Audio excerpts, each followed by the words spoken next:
Cool. And it should go black. It'll like go to sleep, but it'll still be that. Okay. Recording, I'm pretty sure. Awesome. I really need some coffee.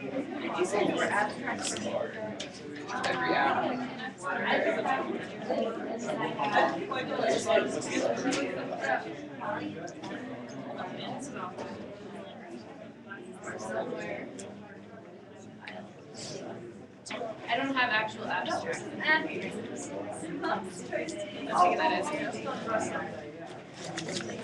Do they exist? I don't think so. Okay. Do you form? I just have your. This is this. Am I allowed to have this? Yeah. Okay. Is that the banana one? That's what I asked for. Greek yogurt, blueberries, and granola. It was so great. Yeah. Blueberries are insane. Yeah. And I'm really excited that by the healthiness of that, I was like, oh my god, I've had so much like rich things. I just need something fresh. Like, I love how it's both. I'm so excited. Is it 9 o'clock? Can we start? Yeah. Oh, we're going live. Hi, Mom. Hi, Dad. Can't see it here. Oh, it's fine. Oh my god. Oh, it's delayed. It's only 8 o'clock. It's like Hello, 10 seconds delayed.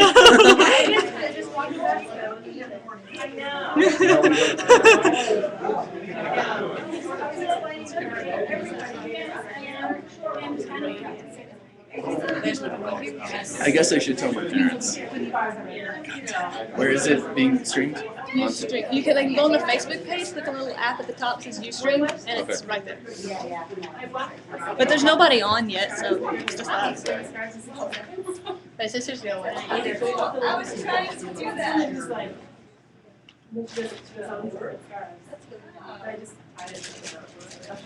Okay. I was trying to do that. I was even thinking that. I need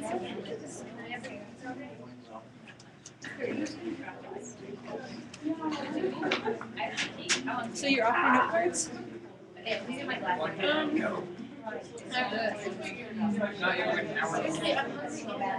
You have to pee. You're so excited. Looks exactly like my gosh, I get to introduce you. No, you're introducing the break. I'm introducing the break, but I don't think I can introduce you too. I don't think so. What?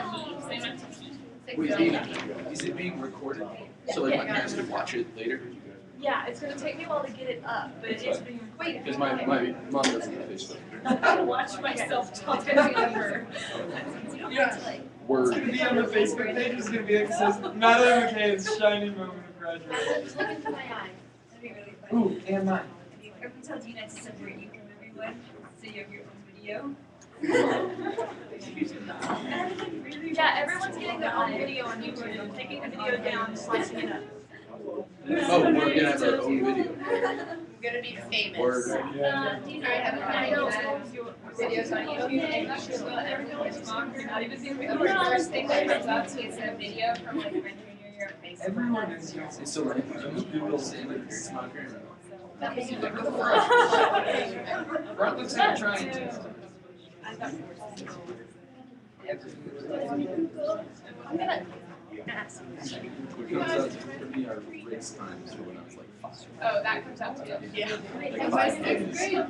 Soccer, but. Look at that. Wait, what is this? It comes up some like suggestion thing. Track and field? Oh my gosh, I totally watched this when I was playing the Ghostbusters story. Are you kidding? It's terrible. Is that you? Yes. You watched it? I watched this guy like flip through it. And I was like, I didn't have Facebook then, and I was like, I want to stop. What is this picture? The Grand Canyon. I found out that your school wrote an article about you. Yeah. Grand adventure. I'm surprised. Every time I Google myself, I get great arms. It always comes up. Oh, okay. That's by the time that I got the president.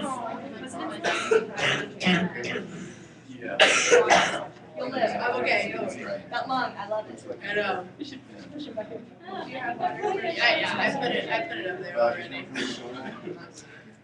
The only one part is that how you feeling? Hi, Wayne. Hi. Wayne, my stomach's churning like Ham's Rapid. Well, I hope you have a good run. Yeah. I might get a little It's kind of hard for you, isn't it, waiting until the last of the day? Yeah. Did you guys choose what order you go? No. Just random drawing? I usually like to go first. Katie. How are you? So did you guys get to choose where you go, or just drew off drawing? Angie She sent selected. us the schedule. Cool. Well, I'm rooting for you. Thanks. Thanks, Wayne. Good to see you. Good luck. See, like here's where they just fall out. But I don't care because it's just my buttons. Yeah.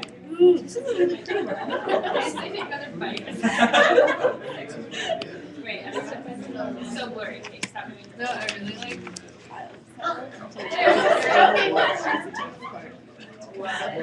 Yeah, it's true. It'd be so much more. Yeah. Mixing water treatment. I'd be like, wow, that sounds so cool. Parties are so long for hours. Yeah. I know, I noticed that. And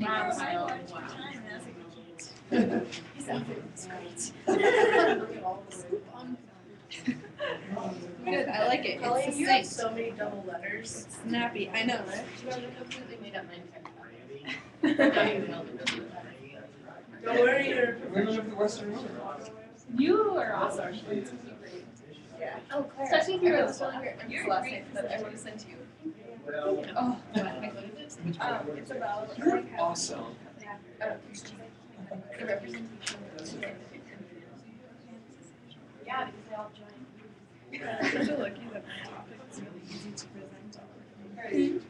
Yes, I like the topic so easy to present.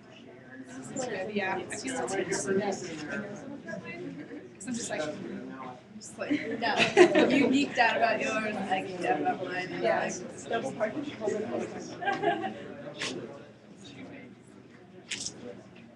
No. Welcome, everyone. Yeah, I noticed that. I noticed mine. I was just like, How's it going? Ready to go? yes. All right. No, you're not ready? Now she is. Good. Well, good to see everyone. Thanks for coming. Good morning. Welcome to the Honors Grand Canyon Semester Symposium. The theme of our semester, as you know, is the power of water. In so many different ways, whether it's geologic power, ecologic power, economic power, social power, the political power of water, maybe even the artistic power of water, as we see with Bruce Aiken's photo. And I know that not everything revolved around that power of water, but it definitely was a key theme to our semester. But I think the power of the semester was really in the nature of the classes and the field trips. It wasn't just the theme of that, but it was really about the classes and the students and the field trips.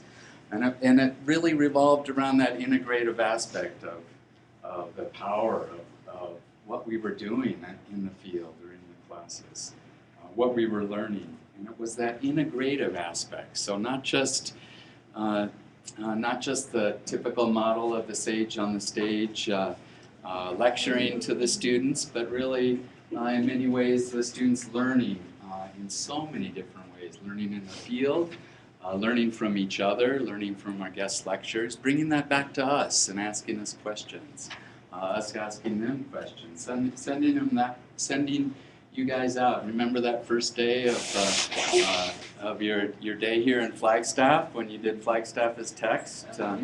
Way back when, August 19th, I think it was, or maybe the 20th. With Hisham and Rachel and your new views. And even though we have one student from Flagstaff, I think really saw Flagstaff in a different light because of the 13 or 12 other students that we have. But it was, I think that integrative aspect of the semester that was so powerful to all of us, including the faculty. Faculty were talking about that last night as well around dinner.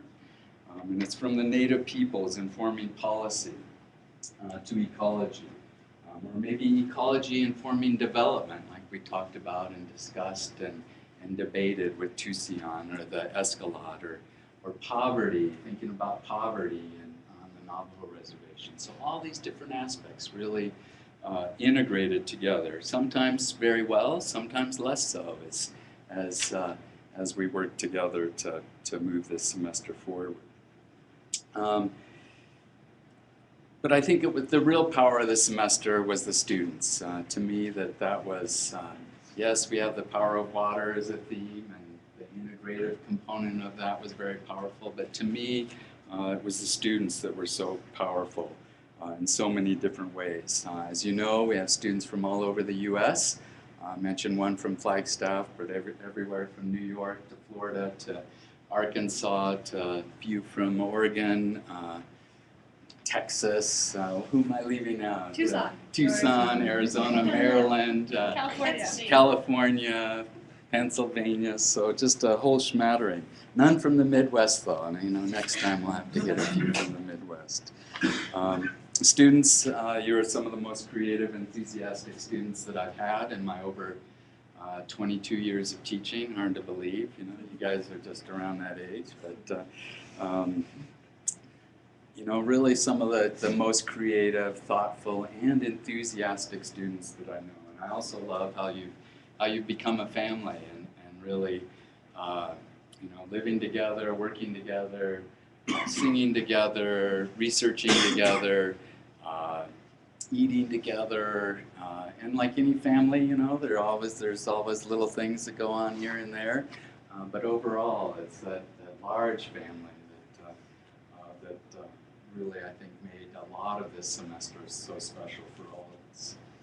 You're receiving 16 honors credits for the semester, and everything from courses on ecology to policy to geology, humanities. What am I missing? Did I say ecology? Anthropology, the people. So just a really a smattering of 16 credit hours. Of course, if you pass, still grading, right? So really wonderful having you students. I think you are the most powerful component of the semester, and we'll continue this. And I want to invite, the students will be there, but I do want to invite the rest of you, the rest of the audience, to First Friday Art Walk at this Friday, 113 North San Francisco. There's some flyers out there, Suite 209 at Bruce Aiken's studio. There'll be a little sandwich board on San Francisco, but just upstairs above Babbitt's. So come 6 to 9, but especially come for the spoken word component, 7 to 8:30. Now I'd like to, there's a lot of people to thank for such a large endeavor, so I'd like to say a few thanks before I turn it over to Angie. I'd really like to thank Karen Pulesi, the Vice Provost at the university. She's my direct supervisor, but since Grand Canyon semester has been going on at NUU, she's been a staunch supporter of it and really has been able to keep that going and prospering. President Hager, we had to work through budgetary kinds of things. President Hager was willing to have you students come without paying out-of-state tuition, for instance, and things like that. So we really worked towards, so his support was crucial in terms of having the semester happen. Also like to thank National Collegiate Honors Council, especially the Semesters Committee, a wonderful committee that does a lot of faculty institutes, but also has been running semesters for about 30 years now, or 30 plus years. And especially like to thank Liz Beck and Bernice Braid for all their hard work and promoting semesters for that period of time, and then also working with myself and Angie to really make this semester a reality. It wouldn't be without them or the provost, or vice provost, Karen Pulesi, and the president, this wouldn't have happened. Also want to thank the Park Service, one of our key partners, obviously, Jacob Fillion, instrumental in making it happen. not flipping his boat. It was the last day on the river. I said, Jacob, have you ever flipped on the river? And he said, don't say that. And, but he made it again without flipping. So, and just all the hard work he put into making this happen for multiple years. He's been an essential component to Grand Canyon Semester throughout the years that it's been happening at NAU. And of course, Megan Colai, formerly Park Service, now with NAU, but great support there as well. I'd also like to thank Chuck Barnes, who previous honors director, former honors director at NAU, and really got the Grand Canyon Semester started about 15 years ago, a little less than 15 years ago. But again, without him, these ideas and components wouldn't have happened. We also have an amazing group of faculty. It's such a pleasure working with them, getting ideas with them, working together. They're so inspiring, I think, for each other and all of us that it's really a pleasure working with such a strong group of faculty. I'd especially like to thank Robin Martin, Tom Sisk, Wayne Ranny, Kelly Hayes-Gilpin, and of course the GCS Academic Director, Angie Moline. And so now I'd like to turn it over to Angie, who has a little presentation. Thank you, Wolf. So I thought that I would just take a few minutes to provide some context for those of you who haven't been with us all semester long, just to kind of see what this whole thing has been about. And you'll really learn about it through the student presentations, but I thought if you kind of walked through the semester with us, you'd have a sense of where they got the inspiration for some of their projects. So I just have a few opening remarks. So first, when we talk about this, even though this is the Grand Canyon semester and we work extremely closely with Grand Canyon National Park, we've really studied the Grand Canyon ecoregion and beyond. We've been to the Sonoran Desert. So when we're talking about the Grand Canyon, or bio, use whatever word you want, ecoregion, bioregion, Four Corners area, this is where we've spent the majority of our time. We're here in Flagstaff. This is, of course, the Grand Canyon. But we've also done field trips a lot further afield, up to Glen Canyon Dam, for example, up to the reservations, Hopi and Navajo reservations, spent some time in the Verde Valley. And we've made it all the way down to the Superstition Mountains outside of Phoenix, Arizona. Our GCS faculty represent, and I should add the disclaimer right now that all of these photos are stolen from the Facebook page, and I've put your names on all of them, unless it was unknown who submitted it. So thank you for sharing on Facebook and allowing me to put this together. So we have faculty that span a number of different disciplines, environmental policy, ecology, humanities. Wolf just explained them all, but I want to, sort of give a shout out to our faculty. They've really stepped up this semester. They've put way more time into these classes than they would into a regular assignment. And as much as anything, they've really opened their hearts, I guess, to our students and really let them in ways that have been really special to see. Our Grand Canyon semester students are from all over the country. Wolf just said the places that they're from, but we have 10 states represented and 13 universities, even though we have 3 folks from Portland that come from different schools. The students have, like I said, really embraced this semester in a way that's been very inspiring, I think, for all of the faculty and anybody who's gotten to work with them. The learning objectives for the Grand Canyon semester were first, to explore this idea of the power of water. We haven't talked explicitly about the power of water in all of our classes, but I think if we ask the students to draw a mind map with water at the center and all of their classes on the outsides, they would have 1,000 chords between water and what they studied in every single class. The other thing that we hope to do is deepen the relationship that students have, deepen the understanding that students have of the relationship between humans and the environment. And that's also a theme that has run through our courses. We also hope to instill a sense of place, a sense of respect and appreciation for the Grand Canyon, and then we hope that they'll take that, the knowing that they have about the Grand Canyon, back to their hometowns, their home institutions, and learn about that place in the same way. And we've also used experiential pedagogy to do this. Just briefly, the courses, during the first module, the first half of the semester, students got to choose between 2 of 3 courses, environmental policy, Peoples of the Southwest, or ecology of the Grand Canyon. So we chose 2 out of 3, and then the faculty for those courses wove all of the field trips together very closely. And so every field trip whether you were in the peoples class or not, every field trip had some peoples in it. Every field trip had some ecology in it. Module 2, the students took both Writing the Grand Canyon and Grand Canyon Geology. And again, those field trips wove those two ideas together. Robin took her students, the writing students, out to Red Mountain, this geologic phenom. And Wayne had students do a lot more reflective writing on his field trips than they probably would have in a regular geology class. And then throughout the entire semester, students took the integrative research seminar. So just to orient you to the calendar, the next thing I'm going to do is step through quickly. You guys know how much I like to be on time, and we're already a little bit late. Quickly step through each of the field trips so you can see some of the places that we've been in the Grand Canyon region and get a sense for what this experience has been for the students. So just by way of orientation, this is a calendar of our semester that implies Monday through Friday, even though we've been in the field on the weekends too. Module 1 classes, we had the river trip. So all students went on a 7 to 9 day river trip and then completed 3 days of hard manual labor community service at the Grand Canyon. This was one of those like juvenile jailing deterrent strategies that we have here in the Grand Canyon semester program. So these students stay on the strong path of honors programs. And then module 2 classes. So just briefly, we spent our orientation week doing Flagstaff as text and Park as text. I don't have any pictures of Flagstaff as text, but we were at the Grand Canyon, and we were there for the entire week. Spanned a really wide breadth of learning opportunities at the canyon. Our first field trip was to the Kachina Peaks here in Flagstaff. We went on a hike, we went to Snowball, we talked about the use of reclaimed water, which is now happening up at the Kachina Peaks, which are sacred to almost all of the tribes in the region. It was a great interdisciplinary field trip.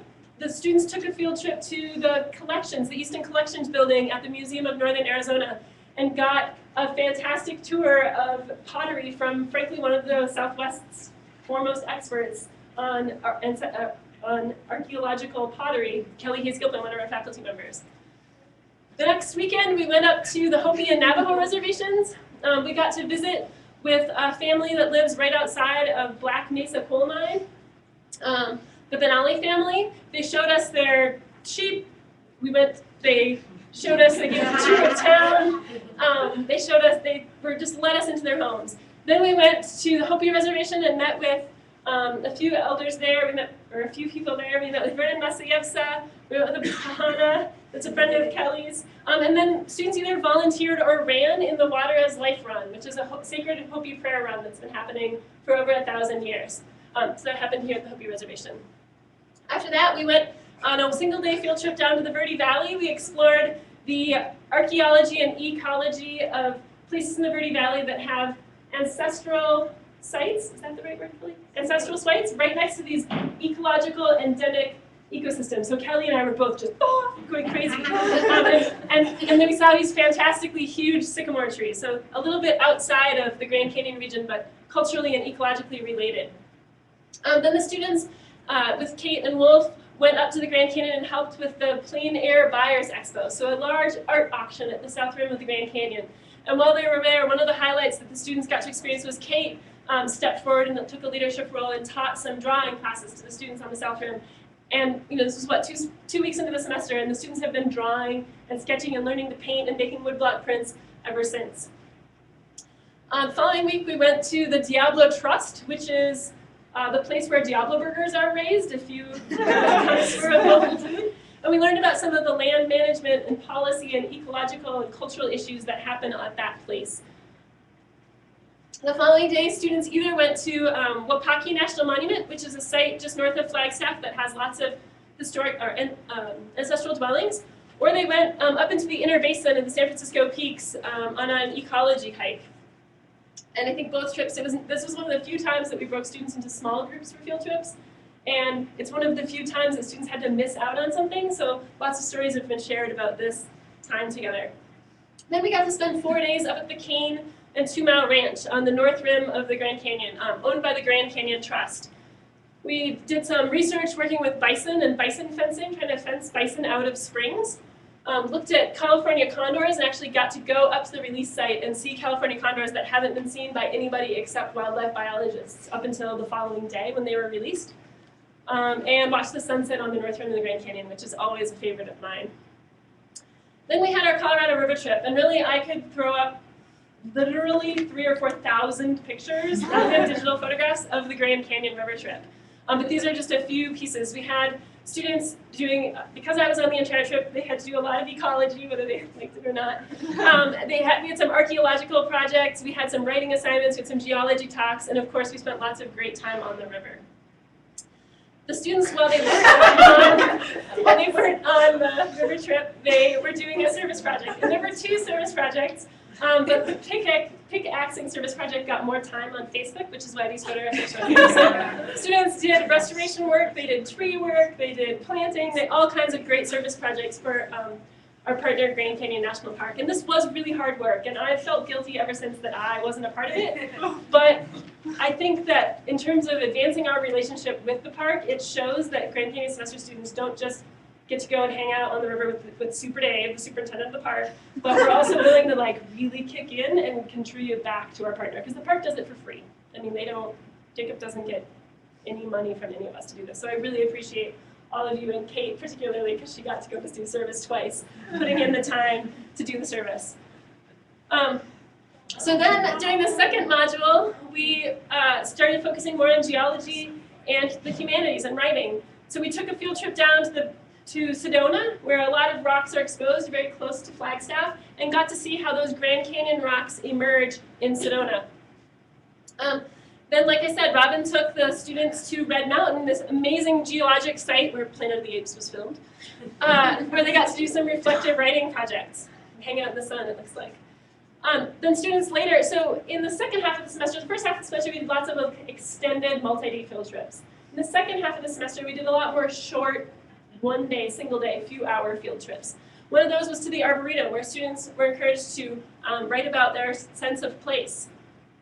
Sorry, there weren't any pictures of Rachel's studio. Then the next, later that week, they went to visit Rachel Running's studio here in Flagstaff. She's a photographer this year that won a Viola Award, one of our Flagstaff Arts Awards last year. Then we took a backpacking trip to the Kanab Creek Wilderness, and some of the students chose not to come backpacking in this amazing place. So the students who didn't go backpacking with us either did an exploration of geology in downtown Flagstaff, or went to Moab to attend the Moab River Rendezvous, is that what it's called? And then we had a little learning celebration in class to learn about those experiences. The next week, students went to our friend Bruce Aiken's studio. Bruce has been a great friend and supporter of the Grand Canyon semester. We'll have our art walk at his studio a little later this week.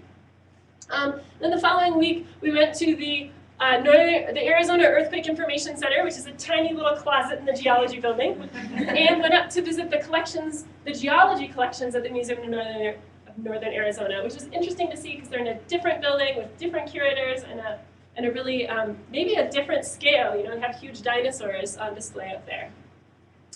The next day, students and Kate and Kelly went up to Hopi to see Ramsam Lamatawaya, glass studio. They've been reading Ramson's poetry throughout the semester, looking at his glass, so that was, again, a nice integrated field trip. Our last day at the park was spent last week on Monday. We went to Shoshone Point to watch the sunrise, which involved leaving Flagstaff at 5:15 a.m. And I think it was a really, at least for me, it was a nice day to kind of share our last day together at the canyon. We got to watch sunrise, we got to spend a nice day, we had lunch with Super Dave. A really good way to sort of say goodbye to that place that's been so important to us throughout the semester. And then late last week, right as students were just about totally gripped by the finals that happened today, we took a trip all the way down to the Sonoran Desert to the Superstition Mountains to see how the geology of the Superstition Mountains relates to the geology of the canyon.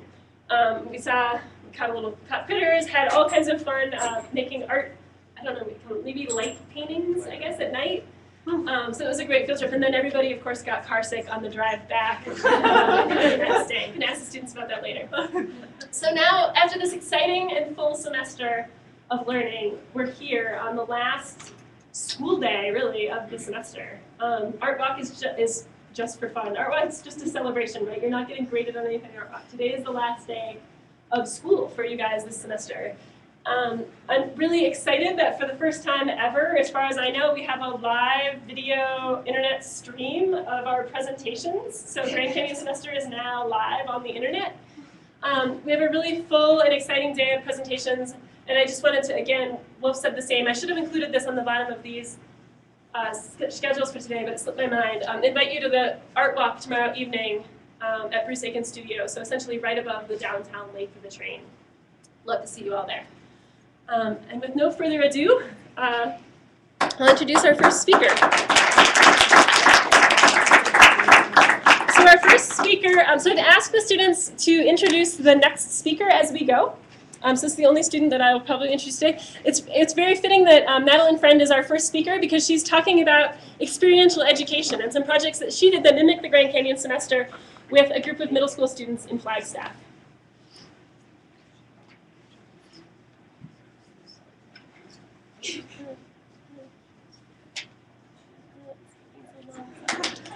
Wow. Thank you. I'd just like to give you all a disclaimer first. I do have a sinus infection and I'm sick, so if I take a moment to cough, don't worry about it, I'm fine. All right. Well, first of all, what is experiential education?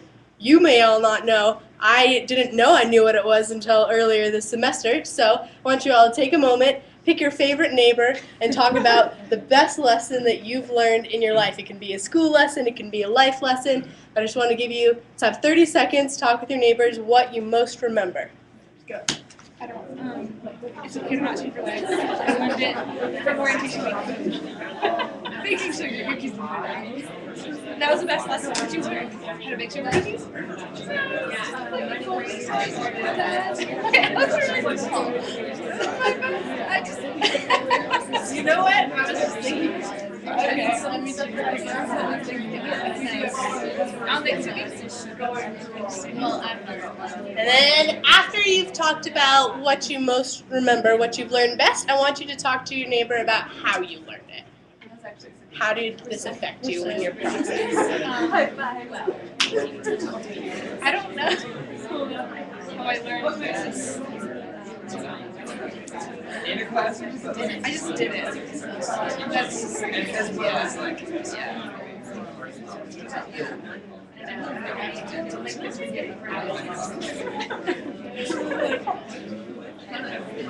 A few more seconds to wind it down. Beast part is more. Excellent. So one of the key components of experiential education is engaging and sharing with your peers and your cohorts about what you've learned. So who wants to take a step down the experiential road and tell us what they shared with their neighbor? Who's going to be brave? Emily. Okay. One of my best experiences was my 8th grade research residency in Japan. My class fundraised for years, and then we went to Japan and we did a lot of hands-on learning. We were just a bunch of 13-year-olds taking the train around parts of Japan, taking the bus on our own, and we had chaperones, but really we were taking care of them. But anyways, we weren't in the classroom, and we just got to do a whole bunch of hands-on learning, and that was one of the most empowering experiences. Exactly. That nails it pretty much right on the head. Experiential education, in the most basic form, is hands-on learning, being in a place and doing it. I saw a hand in the back. You want to share? I'm kind of cheating because I'm a Grand Canyon semester alum. Oh, great! So I did it 9 years ago, and that's why I'm here today, and it's at NAU. And anyway, so Yeah.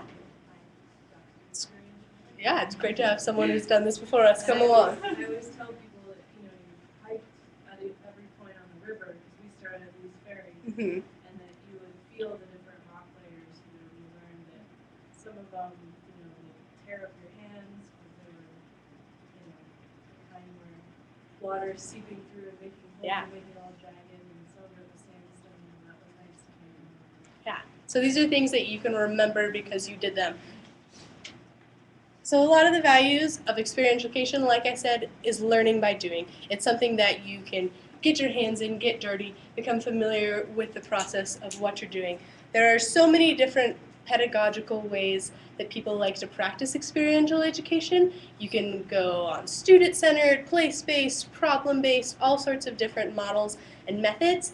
But the most important part, in my opinion, is that the students and the teacher are engaged on a same level. It's not just me up here like I am now, as Wolf said, the sage on the stage, telling you all, giving you in this information just from me to you. It's all of us engaging together to better learn and better understand what these things are. And another important part of experiential education that is not necessarily implemented in traditional classrooms is a reflective piece.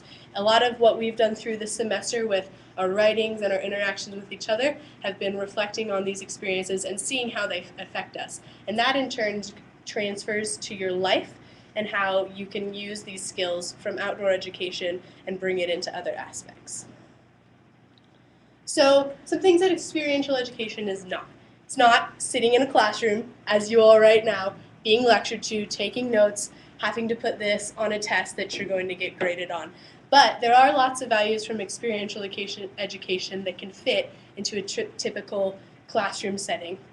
You know, you're not trying to memorize just for a test or have students go crazy outside, which is something a lot of educators can fear if they're trying to implement it.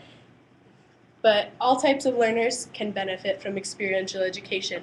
There have been studies done about how the brain works and processes information that show that most people remember things best when they do it and when they teach others. So this was a study done after a 5-year learning period with students. If they're lectured something, they remember less than 10% of what you're lectured to 5 years from now. So 2017, you probably won't remember my name.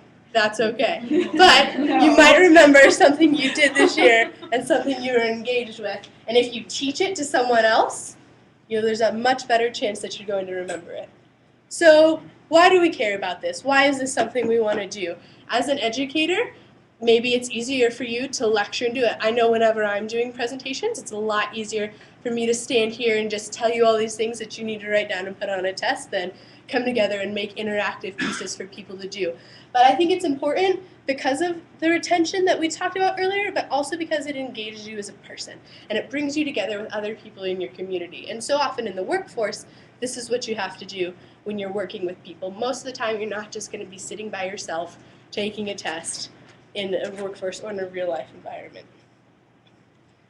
Again, there's the importance of making this relevant to your life and relevant to students. You know, there's that transfer of knowledge. You can go outside and do something really great, and then the students may have a great time, but if it doesn't affect them and what they're doing and what they're learning, it's not going to be impactful. So, we're going to do a little bit of an activity right now after we look through this model. So there are these 3 important parts. This is just one model of experiential education. There are tons of different ways you can do it. It's actually a field that has a lot of research on it because it works so well with research and having people doing it. But first, you have your planning stage. You consider goals and you front load, which is a necessary part of the classroom education and the classroom piece. And so one of the downfalls that experiential education sometimes gets or has a bad rap for is because people think they're trying to totally take away the classroom, that it's not necessary. And I fully believe that classroom learning and experiential education can be mixed very well together and is necessary for each other. There are a lot of things that you can learn in your so-called front load in the classroom that might be necessary to have before you go out with people. But then you go out and you do it, and then you come back and you have this piece of reviewing, and you see how you can make a real-world connection and have it affect people. So we're going to do a little example now of a conventional lecture method and an experiential method. You're all going to learn a little movement. It's going to be fine, don't be scared, and we're going to see how it works. So first of all, you're going to be lectured to. I'm going to tell you this is the movement we're going to do. So it's a clapping rhythm. You're going to hit right, left, both, cross, clap, snap. So let me tell you this again, just in case you need to take a note or write it down. You're going to go right, left, both, cross, clap, snap. All right, let's see you all do it. Ready, go. Good, all right. I'd say maybe you guys, I would give you probably a D on that right now. So let's do it all together. So you're going to be taking both hands to start, and you're going to be hitting on your thighs. So you're going to hit with your right, hit with your left, hit with both, cross, clap, snap. Let's do it again. Right, left, both, cross, clap, snap. Right, left, both, cross, clap, snap. Right, left, both, cross, clap, snap. Right, left, both, cross, clap, snap. Now without me. Right, left, both, cross, clap, snap. One more time for your final grade. Both, cross, snap, clap. Yeah! I would probably give most all of you an A on that. Excellent work. So through these projects and after doing all of this research with experiential education, I went and worked with Alpine Leadership Academy, which is a magnet school inside Mount Eldon Middle School, which is a part of the Flagstaff Unified School District. So I worked with these students who I had a prior relationship and working with them before to develop their own experiential curriculum on things that they were interested in. So some of the things that I focused on were, I used this SPEC model. So it's just, like I said, one of the many different ways that you can use experiential education. It's an acronym, as you can see, the student-centered, problem-based, experiential, and collaborative. And it works really well with Alpine's already developed core values that they have, because it's an experiential education program and they want to integrate all of these people in it, and they want these students to be able to have these experiences. And so working through with these students, we spent time in the classroom front with them, teach them information. I'm studying environmental science as my undergraduate, and so this is what I wanted to teach them. And so we went over ecological concepts, we went over what a hypothesis is, how do we make this, what are the questions we have, how do we share this with other people, and how do we impact this and what we're doing. So first, after I spent some time in the classroom with them, which I think is a really key component of experiential education that a lot of people overlook or they think is in competition with classroom education, is that part is important. And then we went up to the Mount Eldon foothills, which are here in Flagstaff. It's great. This is another aspect of experiential education that I wanted to work with them, is that it was place-based. It was somewhere they cared about. Their school is called Mount Eldon Middle School. It's where I went to middle school. And so it's somewhere that these kids have a connection to. They've been there before. They even have a dedicated research space that they can use through the Forest Service. And so we spent time out here with the kids being outside, enjoying, and they were able to create their own hypothesis, and they made up their own problems based on what interested them and what they thought. So on our first trip, we spent time observing and learning and seeing what they were interested in, and I had a group of 12 middle schoolers, which was a little bit of a challenge for me, obviously, because I'm not an educator, I'm not a teacher, but I was really impressed by how much just these kids being able to be outside and engaging in these things and what it made them interested in. So because of what we were able to do, a lot of these kids had more outdoor appreciation and they were able to learn and remember these things.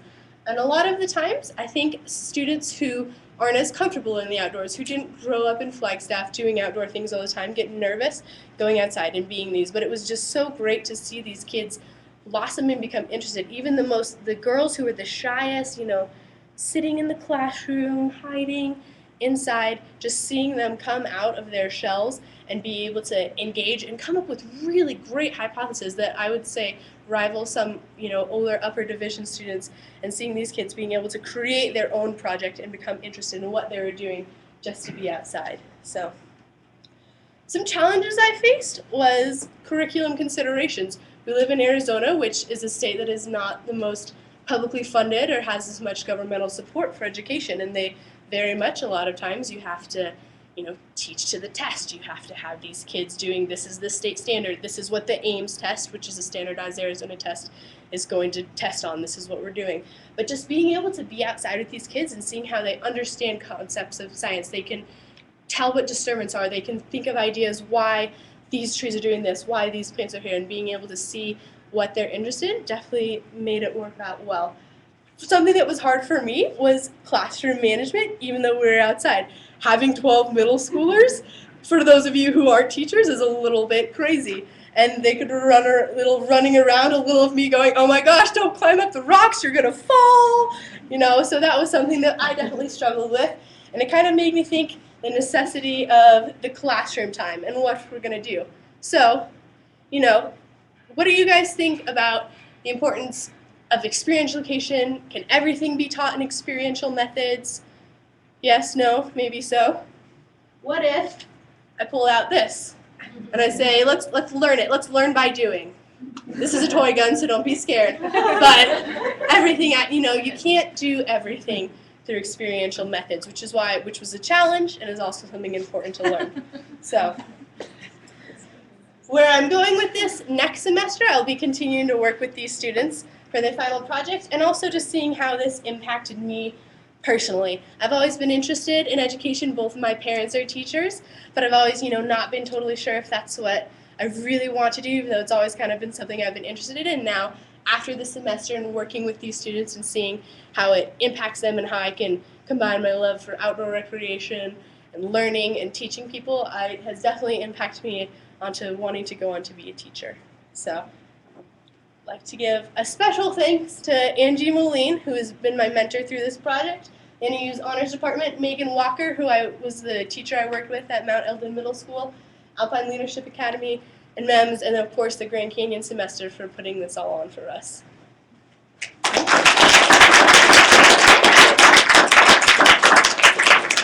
you have any questions? Katie? What types of projects are their students doing? So they were allowed to kind of create their own and do more. Some students are looking at like the different disturbances on if we're on a trail that has been pre-made or if people go off trail. Some students are looking at different animals. One girl is really interested in bird songs and how it's affected by temperature. Some students are like looking at the different geology of the area, which I feel more confident helping them with, thanks to Wayne and Randy. But so it runs the gamut of different things. Yeah. Wayne. If there's resistance to classroom learning, how do you get them to feel good about being in the classroom? About being in the classroom? Yeah, because that's a challenge for me. People want to experiential learn, but you need to have some classroom time. How do you get them excited about that?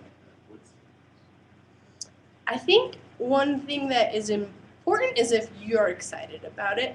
At least for me, if I go to the classroom like, okay, like learn this, they're not going to be super excited or engaged. So I think just having the teacher be engaged kind of brings it onto them. I mean, and I'm definitely not an expert at all, but that's something that I think is important.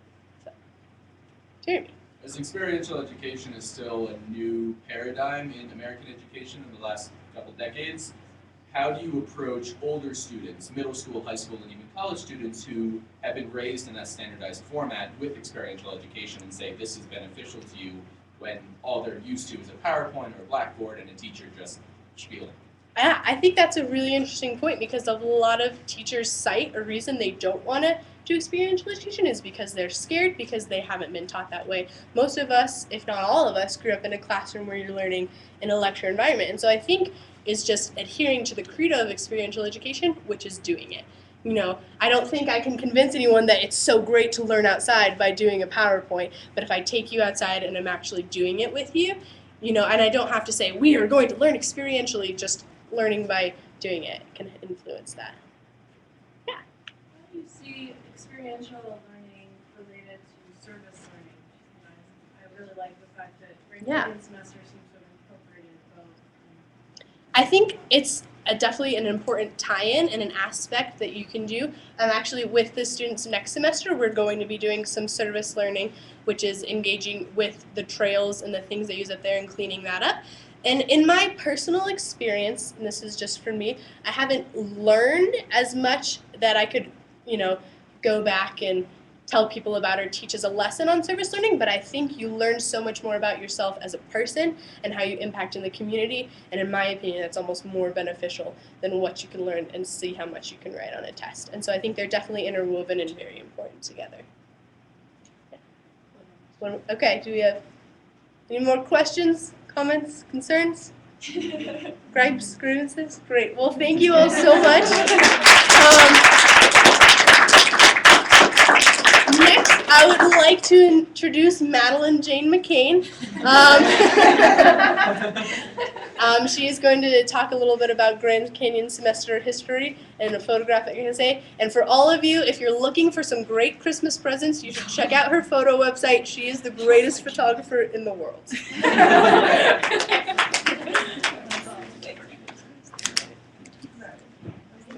Wait, who took that photo? Okay. Wait.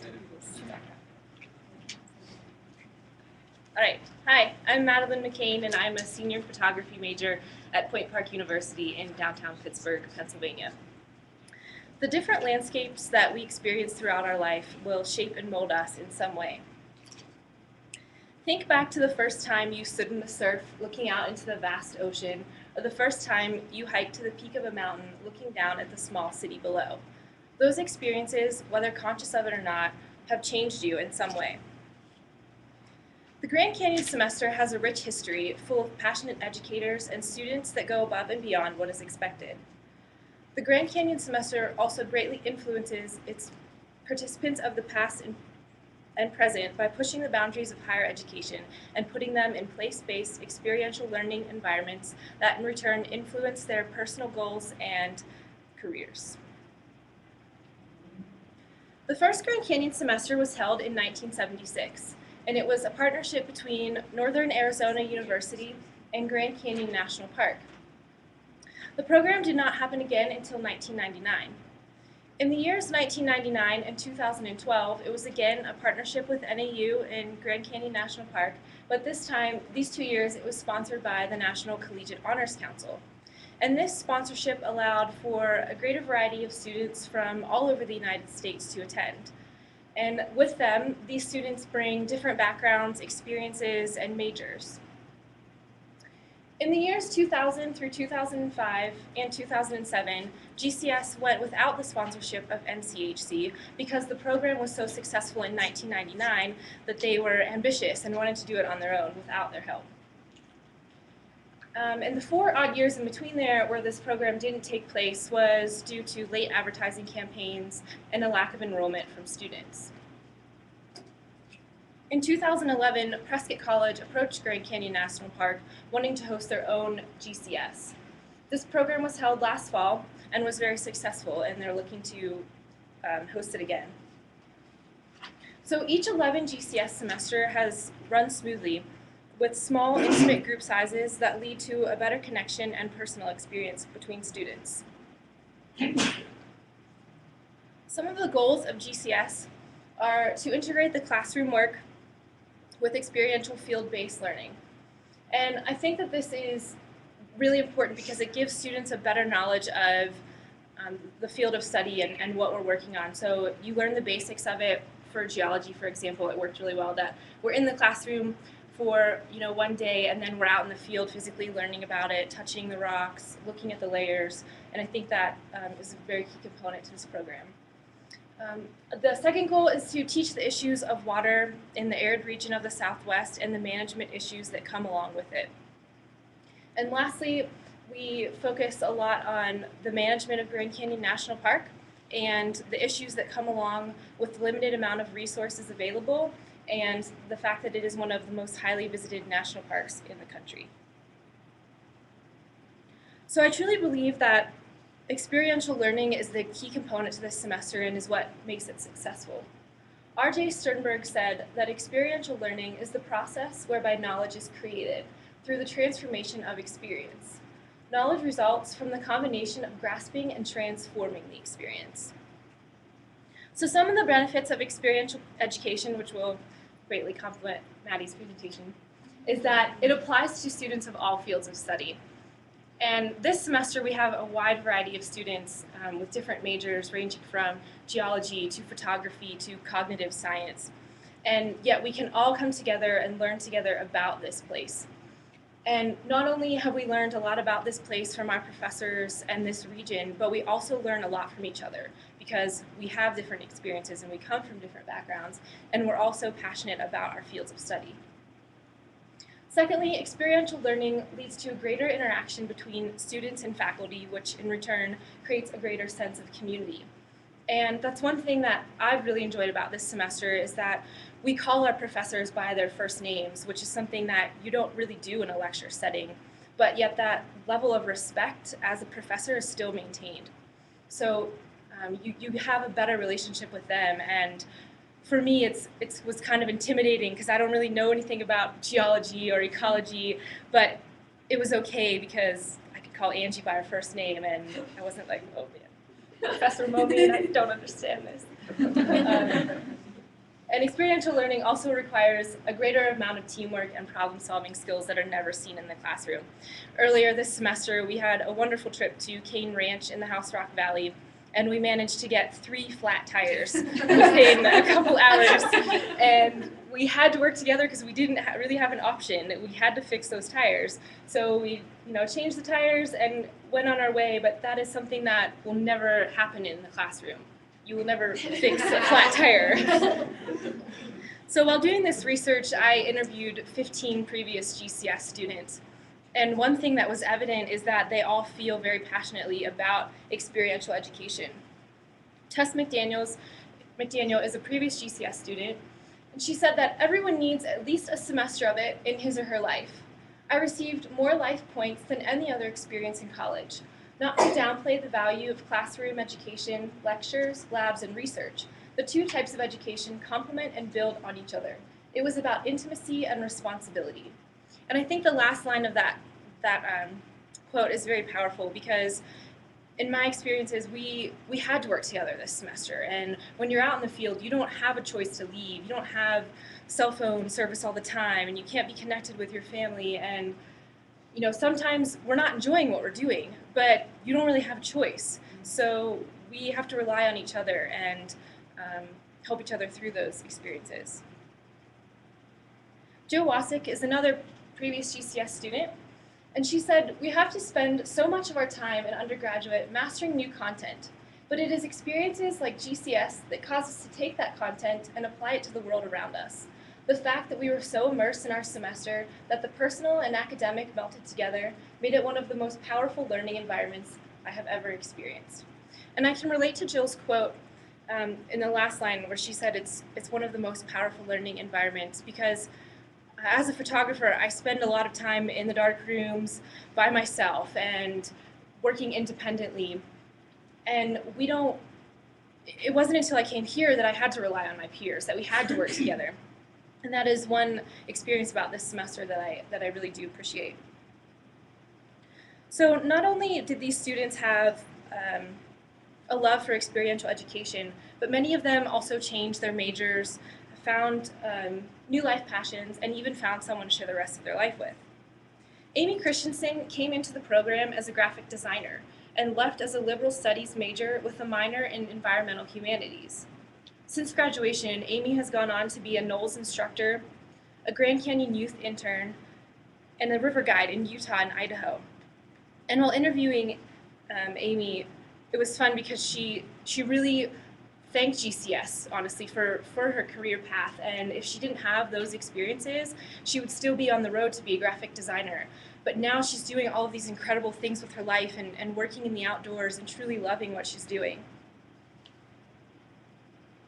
Sarah Petrus said that, another GCS student, said that GCS has expanded my horizons and was a turning point in my life, and not only geographically. It opened my eyes to different paths in life, a closer connection to nature, and sparked a spirit of adventure in me. And not only did Sarah learn a lot about this region, but she also learned a lot about herself. And she was amazed by what she could do and accomplish by just pushing her limits. So GCS has led to 2 weddings. This is Jay and Sharon. I believe Sharon is in the audience today. They were married earlier this year. So Jeremy, Kyle, and Emily, these are your bachelorettes. GCS wedding. Okay. Now for the fun part of this project. As a photographer, that was really something I wanted to include in this. So I did a photographic essay exploring the current students and how this landscape and experience has changed them so far. So what I did is I photographed every student this semester, which is on the left, and what I did was I asked them to pick the location they wanted to be photographed in, what they wanted to wear, how they wanted to pose. I didn't want to have any influence as a photographer of their body language or what environment they were in. I wanted it to be a raw portrayal of their personality and who they are. And then on the right-hand side of the screen is another one of my photographs, and it is the landscape or place or field trip or something about this semester that's going to stick with this person as they think back to this program. And what I really loved about doing this project was that I got to spend a little bit of one-on-one time with everyone in the program and talking to them a little bit about how they think this semester has changed them. And what I realized was that we really don't know yet how this semester has impacted us. In just in a few days, we're all going to be leaving and going on our daily routines. Some of us are going back to school or taking a semester off, or I'm graduating. And while doing my research, comparing the previous students to the current students, it was interesting because with the previous students, it was really evident how this semester had changed them. But I think we need more time to digest and really think about how this semester has impacted us and how it's going to change our future.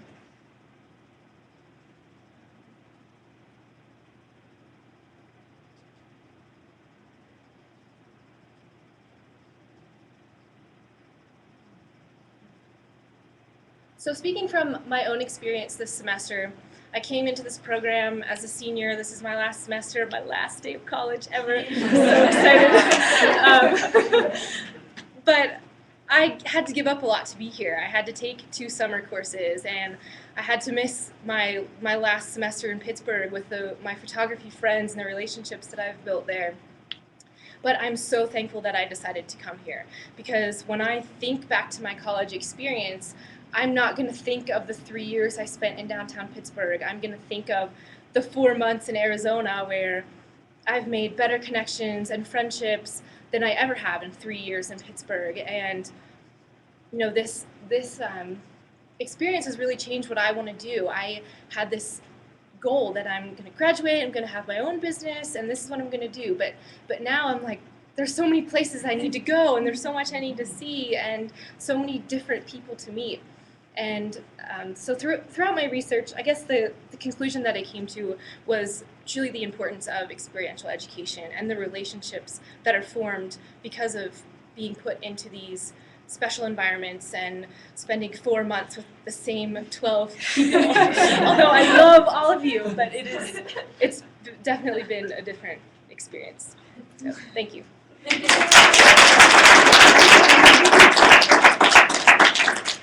Any questions? Yes. Really, 2 comments. One about the portraits that you did of people. Mm-hmm. I hope that everybody in this room really likes the outcome, because I think they're the most gorgeous portraits I've seen in a very long time. You all are very glamorous looking. And the second thing is, in a way, a lesson about history. The first semester, GCS semester, was spring 1978. It was co-sponsored by NAU and NCHC, and with the very full collaboration of the National Park. And the negotiations took place among all 3 of those entities in order to make the first one come into being, and it was a year's negotiation just to get agreement to bring those 3 bodies together, and it was successful enough that we were willing some years later to try it a second time. I think all of us were very excited about the outcome the first time and saw the great potential in this. Apparently a lot of other people saw the potential in this too, and that's a very good thing. So I guess my comment about that is it's a lesson in history, a real lesson in history, that when you ask people what they remember about when things happened and what the sequence was, it pretty much always comes out wrong. Oral history is a great lesson in folklore, and I think this is terrific that you put it all up there like that. But this has been a great experiment from our point of view and clearly from yours. So thank you. Okay. So next is Dina Hughes. She's going to talk to you about poop.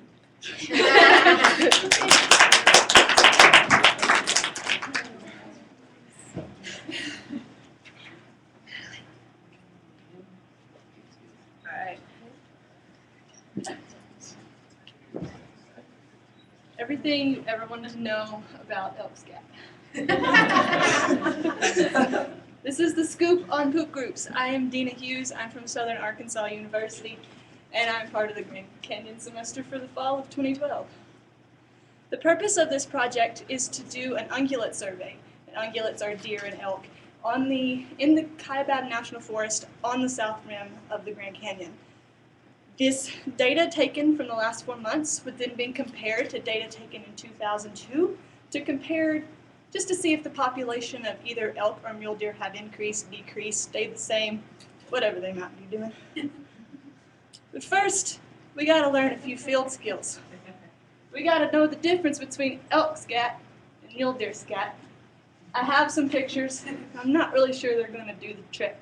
So I have some samples here. They're not collected from National Park Service land, but I do need a volunteer. Wait, I'm gonna do it. Am I do it? Yeah. Okay. Okay, coming up. Okay. All right. I have a special test that we're gonna do. Okay. Okay. All right. So you're gonna take this. Okay. We're gonna open it up. You're gonna smell them? No. Okay. You're gonna get some in your hand. Okay. Ready? You're gonna do what I do. Okay. What does it taste like?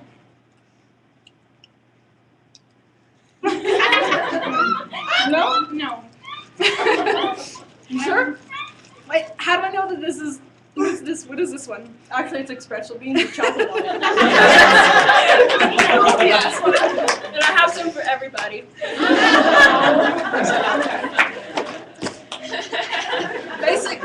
Basically, the only difference between the two is one is a lot bigger. And I actually found some really good representatives that are chocolate-based. Chocolate-covered almonds are a lot bigger than chocolate-covered espresso beans, and it does the trick. All right. In this presentation,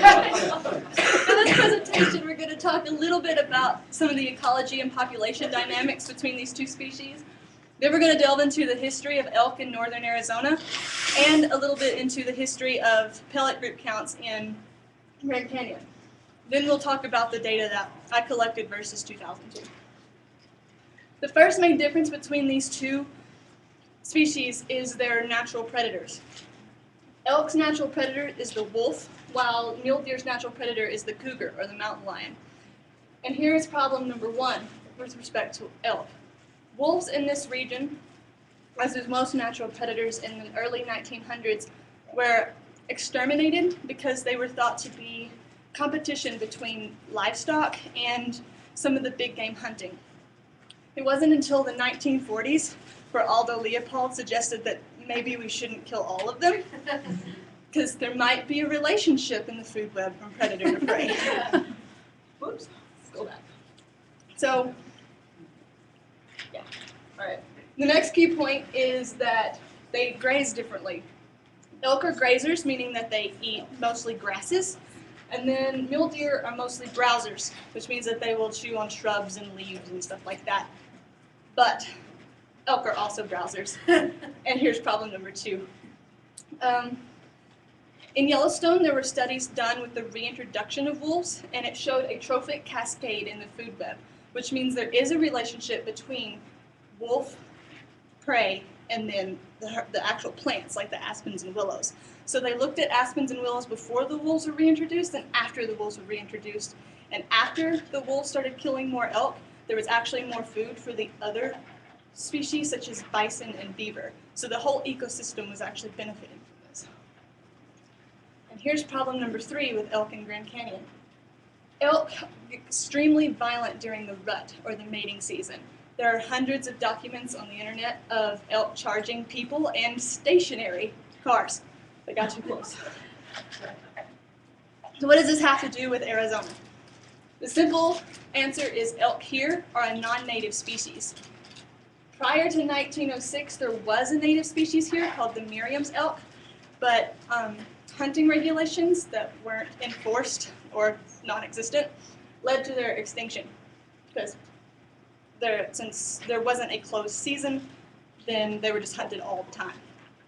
So to preserve the big game hunting experience, Arizona Game and Fish in February of 1913 released 83 Rocky Mountain elk from Yellowstone National Park into Chevelon Creek, Arizona. And then in the 1920s, there were 2 more releases in Alpine and Williams, Arizona. This graph is the historic population of elk in the state of Arizona. This data was collected from the Arizona Game and Fish Commission. And this is the population census side of the graph, and this is the years. This is only from 1947 to 2011. This line represents the trend in the population, which is increasing. You can tell by the data that it actually increased exponentially until about a maximum around 2002, and then it started to decline again. Till right now, or in 2011, it was about half that maximum. For the case of this study, we're really only interested in 2002 to 2012 because that is the data that I'm comparing.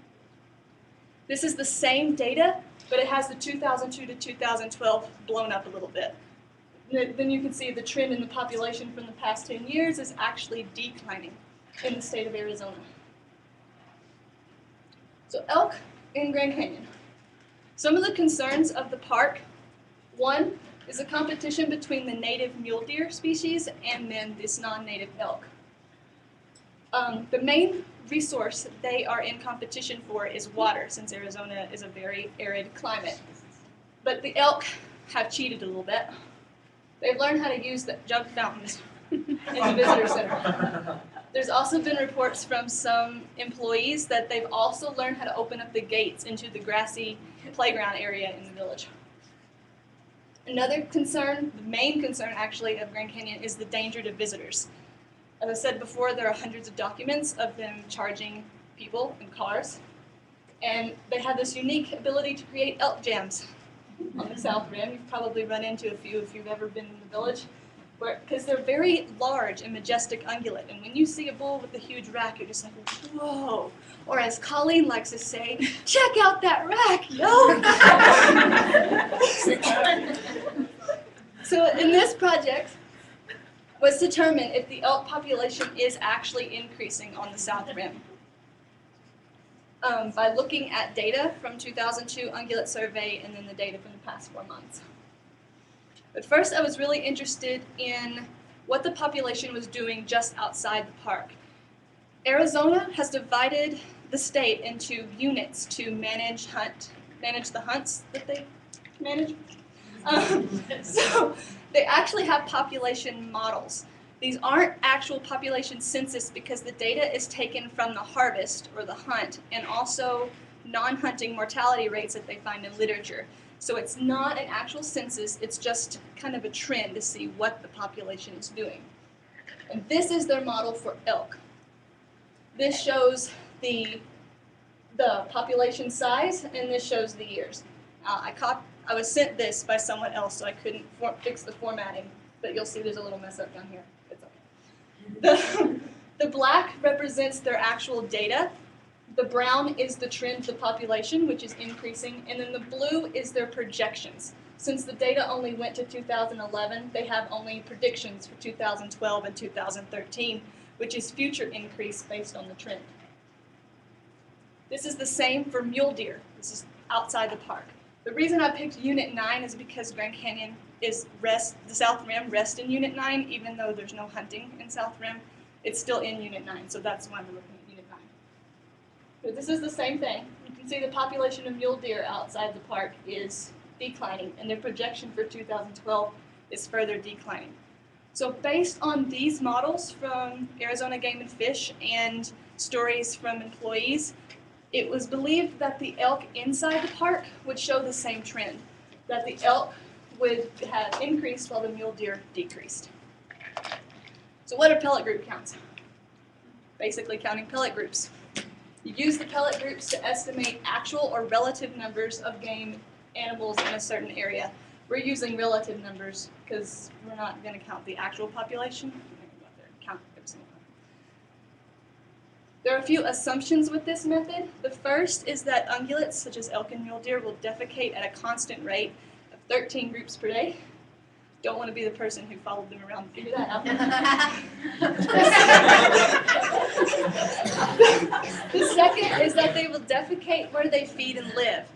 The third is that the sample transects used, which is just the sampling area, is a representative of the entire area being studied. The only drawback to this is observer bias. One person looking at these plots may overlook something, while two may miss what the other person found or missed, and then you can take an average of the two numbers to get the actual thing being studied. So Grand Canyon has been using these methods since the 1950s up until 2002 when they did their last one. I decided to use 11 of the original 20 transects from their previous studies. This is a map of Grand Canyon Village. There's the canyon. Just pretend there's a canyon there. The reason I used only 11 is because ones like 19 up here are below the rim, and ones like 6, you can't find them anymore, the roads are gone. So this shows whereabouts they're located. During the course of this study, I learned to use a very interesting new piece of equipment called compass.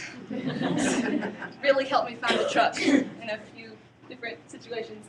There are 10 plots on a transect, and when you get to these plots, you basically go and you walk around, count, and then take an average later. Some of the plots still had the original orange rebar marking them, but we decided to go ahead and remark them again with temporary blue flags, which the elk ate, by the way. So the data analysis. The different numbers of 2002 and 2012 were averaged all together. So this is all 110 plots. The averages would then allow us to look at the population as a whole to see what was happening between 2002 and 2012. The elk are shown in maroon, the mule deer are shown in pink. And basically these numbers correspond to the average of the populations. And you can see in both, there appears to be an increase between the 2 years. Then the means were tested using a statistical test. This test gives you a p-value, which basically helps you determine whether you're null, which null means that both populations would be exactly the same or close to the same, against an alternative, which means that they would be different. So, mu1 is 2002, mu2 is 2012. What this shows, if your p-value is 0.05, then the null is rejected. Yes, the null is rejected. I got this. My p-value is, for elk, is just a little bit bigger than 0.05. So while the null is rejected, not really. What this is showing is that the populations basically haven't changed. It's so close to 0.05 that they're basically the same. So, and the same for mule deer, it's 0.08. So it's still just a little bit bigger. So, to clarify that, 2012 is greater than 2002, but only slightly. And this does not match up with the data shown outside the park. Arizona Game and Fish showed an increase in elk and a decrease in mule deer, while I showed no change within the South Rim. So maybe the problem is not competition-based. Maybe the elk are just moving to more human-inhabited areas and we're seeing them more often, so it gives the illusion that there are more elk. And their attraction to these highly populated areas is the lawns, the grass lawns in front of El Tovar, and the water bottle fountains. Possible solutions? Maybe we should get some new water spigots that they can't use. Or we could take out the grass, since they are grazers primarily, take out the grass and use natural desert landscaping, and it'll be just the same as it is in the backcountry. Rocky Mountain National Park is actually they have the same problem with elk overpopulation. They have actually started implementing legal hunts or cullings so that they can bring down the population, and they're also using contraceptives to regulate how many calves are born in a season. A radical solution would be the reintroduction of Mexican gray wolves to the Grand Canyon. The problem with that is, would these new wolves be a native species, or would they be a non-native species? So based on the political issues that would come with reintroduction of a predator, we'll probably never see that. The downfall of this project were that none of the transects were found in the visitor areas, such as the village or by the visitor center. So future research could maybe create a transect there to be monitored to see if there are more elk just kind of moving out of the backcountry toward the front. There are all my references. Any questions?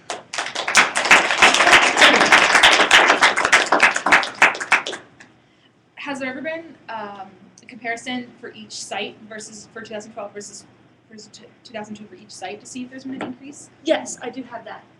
I put it back here, just in case. Skip that. All right, here's the elk. This is each, where the previous graph was all of the transects. This is each transect individually. You'll notice that 6 doesn't have anything here. 6 was one of those that I couldn't find in 2012, and it didn't have any data, coincidentally, for 2002, so maybe they couldn't find it either. I don't know. It's kind of elusive.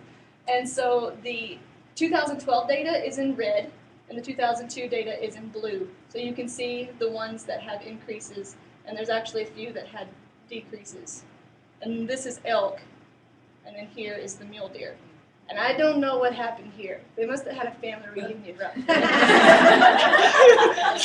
I don't know what happened. So are any of these statistically significant?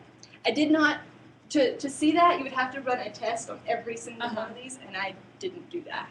I was more interested in the population trend as a whole, and then each transect. But I do have the data, sending it to National Park.